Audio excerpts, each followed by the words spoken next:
s'ancre un peu sur l'actualité du hip-hop. Ce n'est pas la peine de dégainer les armes. Les mots font le travail. La violence comme métaphore, mais pas physique, barre réelle. Oui, mon suicide. Oui, également, tout dépend du contexte. Le clash, sens et contresens, le thème de cette émission Belle Ligne, réalisée ici dans le studio Djoko avec Fou Malade comme nom, rappeur Malal Talla, état civil. Bonsoir et bienvenue. Bonsoir. C'est un plaisir de vous rencontrer. Il est partagé. Est-ce que ce que l'on voit actuellement sur la scène du hip-hop sénégalaise s'apparente au mot clash? Oui, c'est véritablement du clash parce que c'est deux rappeurs qui s'envoient des pics. Et quand ça s'envoie des pics, c'est du clash. Seulement?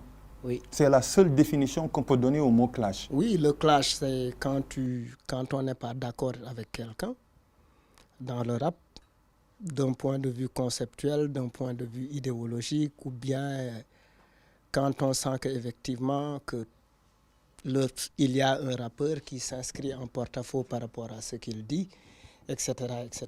Un autre rappeur peut rebondir sur ça pour le ramener à la raison. C'est ce qui s'est passé entre Rifou et Ahlou Brick, c'est ce qui s'était passé entre Fata et Daddy Bibson, c'est ce qui s'était passé entre Rapadio et Fata, c'est ce qui s'était passé entre Marabout et Fata. Donc c'est quelque chose qui fait partie de la culture hip-hop, mais principalement du rap.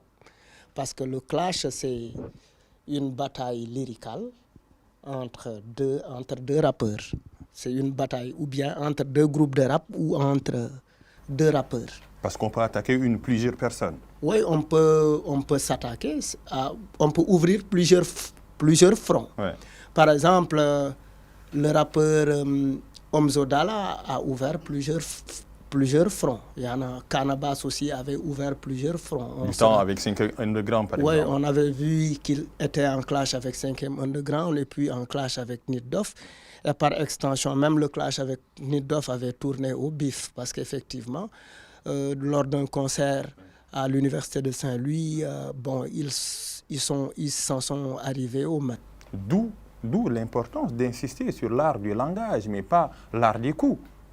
Oui, mais... Éviter ce piège-là. Oui, mais tout dépend, ça dépend de comment on l'apprécie. C'est-à-dire l'appréciation de l'acte qu'on pose ne dépend pas du public, il dépend de l'artiste. Par exemple,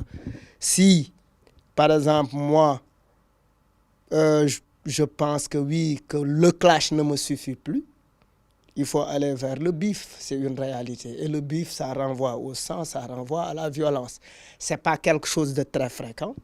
On peut nommer quelques bifs. Il y avait Raktak Squad et Yatfou, où même Bugs Bunny avait pris, et Olibi avait pris 1 an ou 2 ans de prison. Il y a eu un clash entre Kergui et Gaston. Il y a eu un clash, etc., entre Nit Doff et beaucoup d'autres rappeurs, etc., etc. C'est des choses, en fait, qui se passent. Mais maintenant, ça peut conduire à des attaques physiques. C'est pas normal. Oui, c'est pas normal. C'est pas normal. D'autant plus que les rappeurs ont toujours été classés dans des personnes, dans des gens qu'on voit violents. Je dis l'opinion dominante à l'époque, même si ça change un peu. Oui, mais que l'opinion dominante pense que les rappeurs sont violents ou qu'ils sont des drogués, les rappeurs s'en fichent de cela.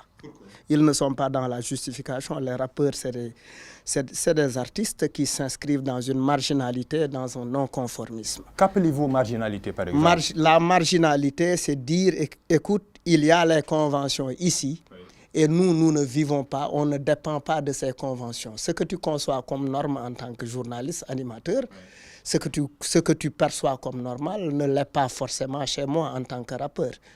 Je n'analyse pas les choses de la même façon que toi. Le rappeur, il s'extirpe de la société.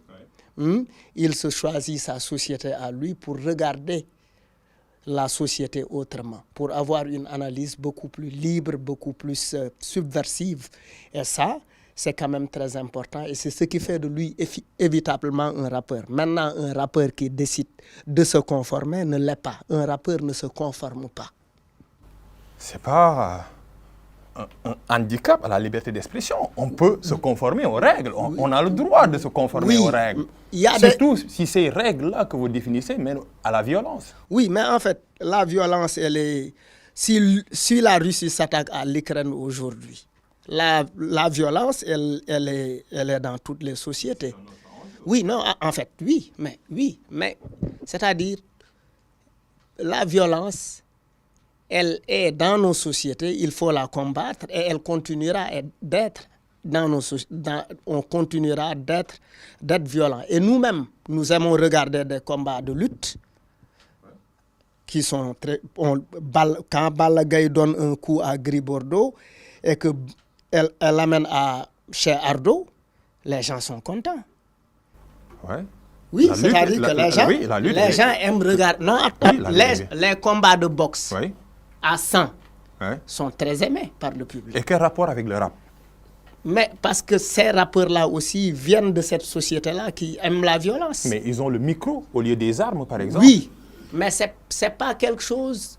La violence, comme tu le dis, les bifs au Sénégal, c'est pas quelque chose de très fréquent dans le rap. Parce que ici, le rap n'est pas en lien avec le banditisme. Aux États-Unis, le rap est lié au trafic de drogue, à l'illicite, etc., au même trafic d'armes, etc. Et puis, aux États-Unis, ce sont effectivement ces parrains, les gens qu'on appelle les parrains, qui produisaient les rappeurs, qui étaient propriétaires de labels. On a connu le Death Row. Death Row, c'est le couloir de la mort. Ça renvoie à la violence. Qui était à Death Row? Il y avait Suge Knight derrière. Ça renvoie à quoi? Les rappeurs américains étaient les griots de ces parrains-là. Ils chantaient les louanges de ces gens-là. Parce que ces gens-là les protégeaient dans les rues et ces gens-là, effectivement, constituaient, ces gens-là, les parrains que je viens de citer, étaient les financiers de leur projet. Ils étaient derrière leur production. Ici, ce n'est pas la même réalité. Ici, la réalité, elle est tout autre chose. Mais il arrive, effectivement, qu'on ait des groupes, effectivement, qui veulent s'aligner sur les mêmes concepts que les Américains. Maintenant, quand dans un clash, on m'insulte de mère, on m'insulte de père, on parle de ma femme, ça sort du clash. Ce n'est pas le clash. Oui, c'est-à-dire ça, mais maintenant, il faut le comprendre. Comment il faut le comprendre? Parce que chez nous, il y a le Daga Santé. Le Daga Santé, comme Niagas le définit le clash, pour Niagas, le clash, c'est du Daga Santé. C'est du T Santé. Et le T Santé et le Daga Santé est en chacun de nous. Il est chez le rappeur, on le retrouve chez le rappeur, on le retrouve chez le Mbalachman, on le retrouve chez le Sénégalais. Chez un Sénégalais ordinaire. Donc, en fait, peut-être qu'aujourd'hui, ces rappeurs qui vont jusqu'à parler d'autre chose qui n'a rien à voir avec le rappeur, son idéologie, les contradictions que vous avez, cité sa mère, c'est parce qu'effectivement, il contextualise le truc. Est-ce que ce n'est pas un manque d'arguments, un manque de talent d'utiliser des insultes, par exemple? Mais l'objectif, en faisant du clash, c'est de faire mal. Mais comment? C'est de faire mal, c'est d'atteindre ton adversaire. À travers les insultes? Oui, mais parce que clash, c'est rien d'autre qu'un problème entre deux personnes. Mais il y a un public derrière. Il ne faut pas oublier, parce que le public s'en accapare. Mais c'est ce que le public aime. Ah oui. Avec Niagas, on a chanté Bodjeko Del Balé, mais le clash de Ngaka et de Arlou Brick intéresse beaucoup plus les gens. Pourquoi ça intéresse les médias? Pourquoi ça t'intéresse? C'est l'objet même de ton émission aujourd'hui. Donc en fait, et pourquoi? Donc, parce que ça intéresse les gens, c'est ce que le public aime. Et puis au-delà de ça, il faut l'analyser autrement. Ça amuse le public. Ça amuse le public parce qu'effectivement, le public essaie de chercher qui finira vainqueur dans cette histoire. Mais derrière, il n'y a aucun projet éducatif. Oui, mais le rappeur n'est pas forcément un éducateur. Mais il y a des rappeurs éducateurs, il y a des rappeurs ça, c'est leur problème. Par exemple, Ça, vous parlez tout à l'heure, les rappeurs éducateurs. Les KRS-One sont des philosophes qui distillent des cours dans les universités. Mais les KRS-One ne sont plus de cette génération. C'est une génération d'il y a 30 ans. Maintenant, chaque génération de rappeurs décide de ce que son rap doit être. Ce n'est pas à la génération de Malal de définir le rap de Ngaka Blindé en 2022. Il y aura une génération qui va venir, qui va mettre de côté le rap de Ngaka. C'est effectivement... Il n'y a pas de chemin, il n'y a pas de chemin à suivre, une voie. Oui, mais c'est pourquoi c'est intéressant. Il n'y a pas... Le seul baromètre qui vaille dans la culture hip-hop, c'est l'underground qui décide de ce que le rap est. Parce qu'effectivement, l'underground, c'est l'incubateur. C'est à partir de l'underground, effectivement, qu'on conçoit le rap du futur. Mais actuellement, avec les plateformes virtuelles, c'est difficile de définir qui est underground et qui ne l'est pas. L'underground, c'est ce qui n'est pas encore connu. Oui, c'est ça. C'est oui, pourquoi. C'est ce qui n'est Parce pas qu'il y a encore les TikTok, il y a les réseaux sociaux. Oui, mais par exemple, nous, quand on était dans notre rap hardcore, gangster, il y a eu une génération, la génération de Cannabis, qui était en train de se préparer à venir avec un nouveau style pour nous mettre de côté, pour nous envoyer à la retraite. Ça a été dur pour vous. Oui. Ça a été dur pour vous. Oui, mais ça ne nous empêche pas de rester. Le plus important, c'est de rester soi. Et maintenant, vous avez adopté ce style-là. Oui. Parce que Fata avait commencé, par exemple, à développer un style de musique. On a vu un peu les critiques, mais actuellement, on met du ballard, du tassou, tout, à travers le rap. Oui. Et ça vend. Oui, mais ce n'est pas... Comme je te dis, c'est à chaque artiste de décider le contenu de sa création artistique. Maintenant, on peut avoir des avis. Certains peuvent dire que oui, moi je suis puriste, je ne suis pas d'accord avec des tam-tams qu'on met moi je suis plus boom bap que trap, je suis plus gangster que drill, etc. Je suis plus dirty south que etc. Maintenant, on peut être à l'aise. Pour moi, le plus important, pour la culte, pour son enrichissement, pour enrichir effectivement son répertoire, il est important que le rappeur l'artiste soit ouvert à pouvoir faire du trap, à pouvoir faire de la dirty south, à pouvoir faire du boom bap, etc. Mais si on revient à l'esprit du clash, c'est quelque chose de très important. Ça enrichit le mouvement hip-hop. Oui, ça l'anime. Ça l'anime. Ça l'anime. Oui. Aujourd'hui, on est revenu à une animation grâce à ce clash-là. Et c'est très important. Ça nous met sur l'actualité. Oui, le monde hip-hop émerge. Oui, j'aime bien écouter ce qui se passe et puis comment les gens se défendent. Par exemple, j'aime bien les idées et les explications qui sont données derrière. Quand Brick dit « Je ne fais pas de clash à tel parce que nous partageons la même confrérie », et qu'un gars qui dit effectivement, moi, il ne faut pas mettre les histoires de confrérie, le clash reste le clash. Je suis parfaitement d'accord avec lui. Parce qu'effectivement, il ne faut pas prétexter qu'on a la même appartenance ethnique ou la même appartenance. Ce n'est pas le monde de la lutte, c'est le monde du hip-hop. Vous prenez position actuellement? Non, je ne prends aucune position. C'est agréable de voir qu'ils sont tous talentueux. Mais comment bénéficier? Comment en tirer les avantages un peu de ce clash? Actuellement, on en parle. Oui.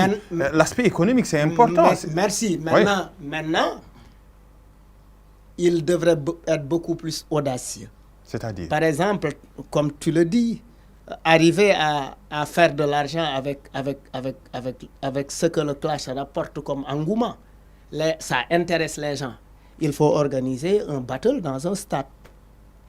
Ah oui. Et ça va faire beaucoup d'argent. Par exemple, on a vu Youssoupha, Kerry James et Mehdi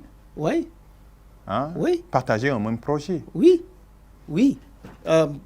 mais moi, ça c'est partager un même projet. Mais là, ça interpelle beaucoup plus. C'est un appel du pied aux différents promoteurs. Un bon promoteur averti devrait tout de suite saisir cette opportunité pour... faire un aller-retour Dakar-Mbour, par exemple, un battle entre Ngaka et Brick au Grand Théâtre, au stade Iba ou au stade Demba Diop, ou au stade Iba Mar Diop et un autre clash au stade de Mbour. Et puis, ça va permettre à ces artistes-là d'avoir des millions. Balla Gaye est battu par Eumeu Sène, mais ils ne sont pas des ennemis. Ouais. Oui, Modou Lo a été battu par Balla Gaye, mais ils ne sont pas des ennemis. Il faut savoir effectivement exploiter